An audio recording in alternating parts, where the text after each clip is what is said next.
Hello. Hello. Hope everyone can hear me. I'm kind of doing another impromptu live session here at the Buffalo Naval Park. Um, so I hope the sound is good and all that jazz. So uh, just kind of going to give you some updates here, I guess. Um, First off, thanks again for everyone for your support. Um, you know, so uh, oh, I'm kind of stammered and stuttered here. Anyway, so I know it's been a while since we've done videos. All right, there's just a lot going on, and I know Stephen is working on the Sullivans videos from when we visited Waterloo. All right, so that will be coming out hopefully next week, and probably what we plan on doing is a breaking them out into there might be 2.5 hours or so of footage, so he's going to be breaking them out into 10 or 15 minute segments over the course of a few days. So there'll be that. Oh, silent service. Hello, how are you? uh, Thanks for checking in from our friends across the pond, so to speak. Hey, Mike. And hey, Eric, thanks for being here. I know this was just kind of an impromptu thing. It won't be too long, but I need my glasses actually.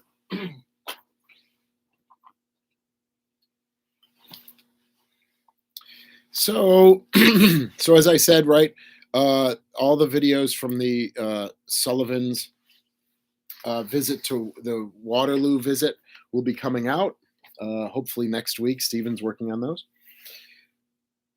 So here in Buffalo, we are expecting starting late tomorrow, Thursday evening, at least. So they're saying at least 2 feet of snow into Friday, Saturday, and Sunday. All right. We had an encampment planned that has already been canceled.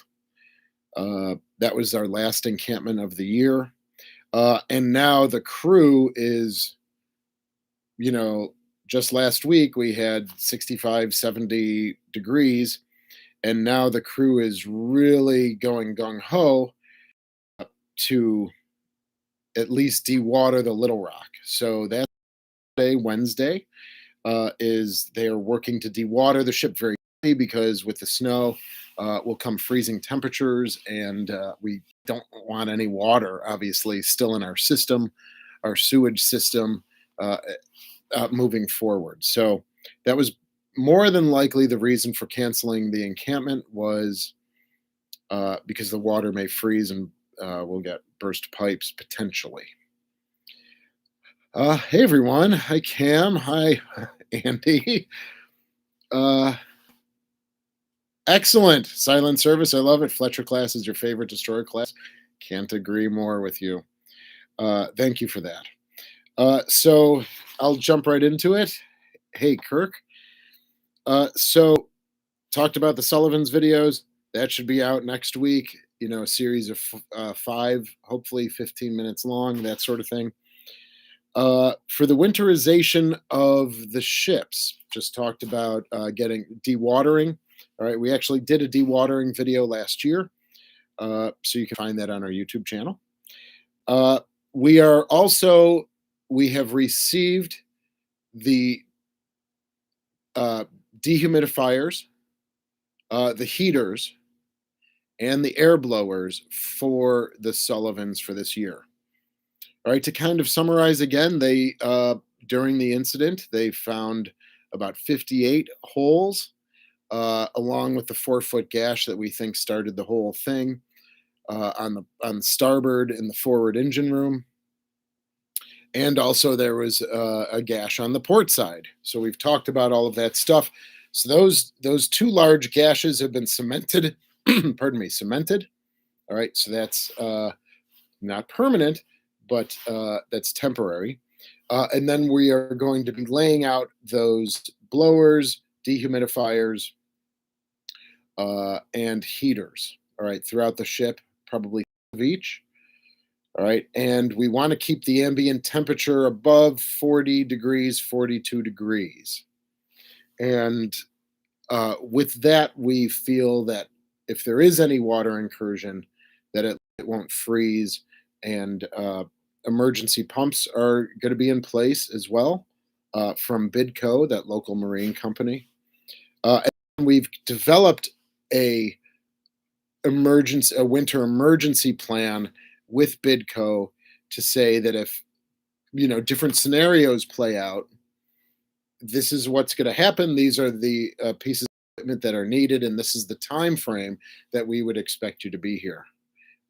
So we have different scenarios that we have laid out, and then again, each scenario has their own pieces of equipment that the company is expected to bring, and then what the time frame that we expect them to be here.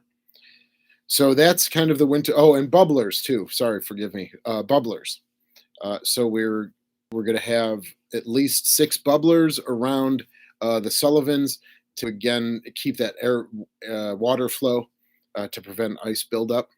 As of right now, we've got a whole flotilla of wood that has come in between our ships. So that's also part of the plan, is to remove that. They disconnected our debris barrier that we have connected to the piers from the ships and stuff like that to prevent stuff like this. But they've been bringing equipment in and out, and so we have a lot of wood. And we have a log that's got to be 40 years old, the trunk or whatever. I mean, it's huge. So they got to drag all that stuff out, put in the bubblers, get the dehumidifiers, the heaters, and the air movers on. In conjunction with that, we're working with the naval architect. All right, so he's going to be keeps getting pushed back, but there's a lot of hands in this pie, and we need to satisfy every party. So the naval architect is now planning on being here early December. He's going to be here for 12 weeks. So a good portion of that time on the Sullivans, but also survey the Little Rock and Croker. So where I step in is, he's asked for a lot of plans and things in the collections and the archive that we have. So I've been gathering those and, making them available for him when he comes here. DC charts, compartment lists, inboard profiles, outboard profiles, all of that stuff that a surveyor would need to go through the ship successfully and to make sure he's hitting every area. And then I'll kind of wrap up. I've been also spending a lot of time. I'm doing a book about the Buffalo Naval Park. It's one of those Images of America series. All right, so this was something I had in place before the Sullivan's incident. So that timeline got pushed back a little bit. But at least I have the cover, so I can show you the cover here. All right, so if you've seen those books, they're everywhere around America. All right, I actually have published 2 others, not related to naval history. So this is kind of, so that's the USS Little Rock. That's the cover of the book from 1945, and they like to have people. So that's obviously looking aft along the center line there. You see the 6-inch, you see the waist mounted 5-inch, so that's going to be right there. There you go. Right. So that's kind of what's going on right now. Sullivan's is stable. But again, if we're looking at it, don't want to be crazy about it, but if we're looking at least 1 foot of snow, potentially 2, 3, or some reports have it 4 feet of snow. This came on very quickly, again, because it was about 70 degrees a few days last week. So again, now the crew is in winter mode. We probably weren't prepared to be in winter mode this quickly, and I don't mean it as a negative, but now we got to dewater today, right? So there's things that we have to do. And I'm continuing to work on the book. The book should be out hopefully in April or May of next year. Steven's working on the Sullivan's videos. Let's see. I think we should have T-shirts made with a storm name and a picture of the ship. That'd be cool. I think there already is the Typhoon. right? The Halsey typhoon. Uh, Interesting. I'll have to look up the town class. Silent service, gaming and music. Thanks so much. There are certain, I think the Atlanta class for me is a really awesome cruiser. It's just a lovely looking thing. Oh, that's right. And last week, hopefully, we will also be releasing a video. We have from Naval History and Heritage Command, but we did Blair Atchison last week, who's an underwater archaeologist. So she gave a presentation on the wreckage of the Juno, and she walked around the Sullivans because she's going to be starting to maybe analyze the wreck from the Johnston. All right, so there's actually a couple frames that she wanted to see that she's seen in the wreckage, but since she hasn't seen a Fletcher live, we walked her around into the handling rooms and things like that. So we think we found the piece that she really wanted to identify, and it was an angled frame with some lightning holes in it, and we think we located it. So that will help her identify which potential mount that they were looking at on the ocean floor. So she had a great presentation. Obviously, Naval History and Heritage Command, where she works, needs to look at it and just make sure everything is kosher. And then we'll upload that talk. It was about an hour long. We'll upload that talk to YouTube as well. HMS Belfast. I was there in 2019. Oh, I love London. It's my favorite city on the planet, really. So that's hi, Chris. Morning. So that's kind of the updates for now. Thanks everyone for joining. This is pretty awesome. I really appreciate it. So you got all the updates. I don't really have much more to say. If you have any questions, I'll stay here for another minute or so. So that's kind of what's been going on. So any questions? Oh. Any updates on the grain elevator? Thank you, Michael. Oh man. So yes, that question, Michael Phillips. Thank you. I did a video this past January, about the demolition of a local grain elevator. That is the second modification. Might be the only one. Now I've heard reports it might be the only one standing left in America. Uh, that's kind of my first love is industrial heritage, and Buffalo has a lot of it with the grain elevators, the inventor of the grain elevator. So anyway, so we have this second modification grain elevator, and unfortunately uh, the court battles were lost for the preservationists, and they are demolishing it now, which I I don't know what to say about it, but unfortunately, I can see it from the fantail of the Little Rock, and it just breaks my heart. So the first modification of grain elevators developed in Buffalo in 1842 were all wood. But when you get a lot of grain, in the dust, it just combust. It just can combust, and so a lot of them were burning down. So the second modification was constructed with brick. All right, and they're much safer. And then the third modification, which was not developed in Buffalo, is the concrete one that was developed in Minneapolis. All right, so if you come to Buffalo, you'll see all the grain elevators, and they're mostly of the third modification, the concrete style with the silos. All right, all connected. But for Buffalo, they developed the first two, the first mod and the second mod, all wood, then all brick. And this might be the last second modification I've heard in America. And they don't care. They're taking it down. I did a little research. There is a really cool museum in Minneapolis, the Mill Center Museum, I think it's called, something like that. And it's really because there was a explosion there. So they have some of the ruins, and then they built this glass atrium around it. It would be fabulous if we did something like that here. So, yeah, they are. If any ship from history could be saved. Oh, could be. Thanks, Silent Service. Great question. If any ship from history have been saved in the museum along the Sullivan's Little Rock and submarine, what would that ship be? I would just have to say, for me, it would be probably the Juno, if that could, again, I just think it's one of the most beautiful looking ships. It's not wonky in any way. It's just, s- I don't know. I can never find the words for it.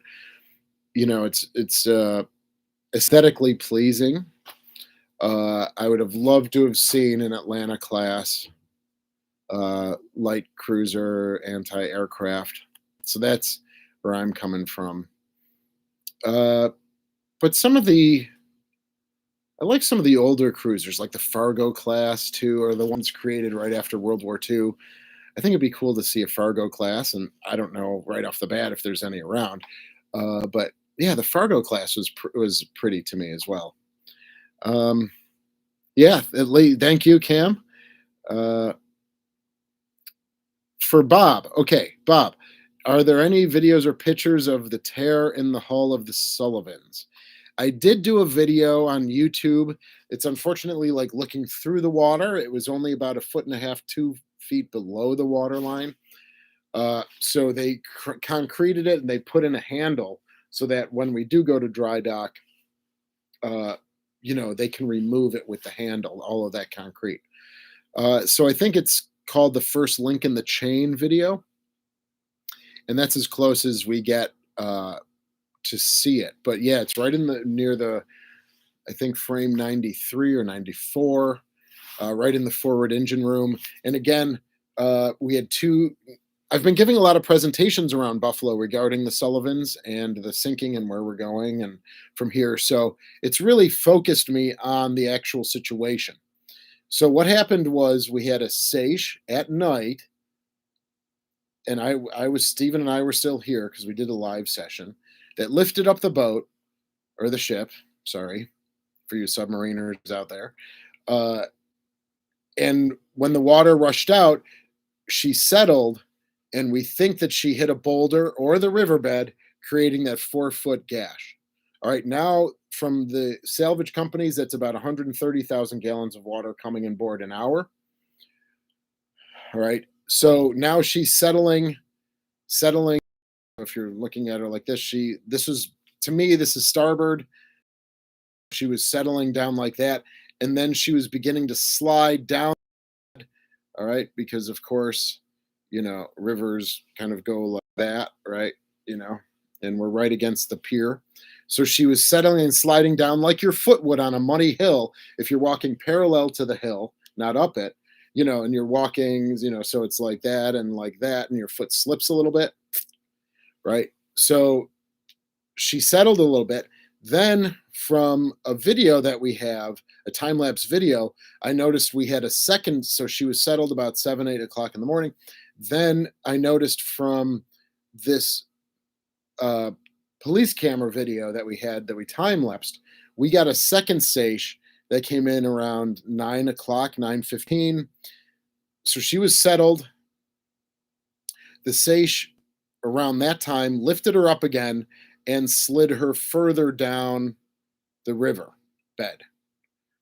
All right, so she would had kind of settled. The water was not on the main deck at that point, and we thought she had stabilized. But as the time lapse video shows, you could see the water rising. You can see the changes in the brows and the ladders leading from the Sullivans to the Little Rock. It goes from this to this, right? So we get another seiche of about 4 feet. You could also see it on the far pier wall looking across the river. And that must have lifted her up just enough and then settled her again. And now she slid out of that stable position into a more, precarious position. So again, that video is, what is it called? First link in the chain, I think. So thanks, Silent Service, you checking in. And again, next week we'll have that video, hopefully Sullivan's from the Grout Museum, or the Sullivan Brothers Iowa Memorial Museum, and hopefully Blair's presentation on the Juneau wreckage. And then as we win down, finish the book, we'll get back to doing some. Thanks all for doing the poll. I appreciate it. Got a lot of nice comments and the poll there about what you would like to see. And this is a poll you can trust. All right. Anyway, thanks so much, everyone. Hope you're well. And that's the up for now. We'll see you again soon.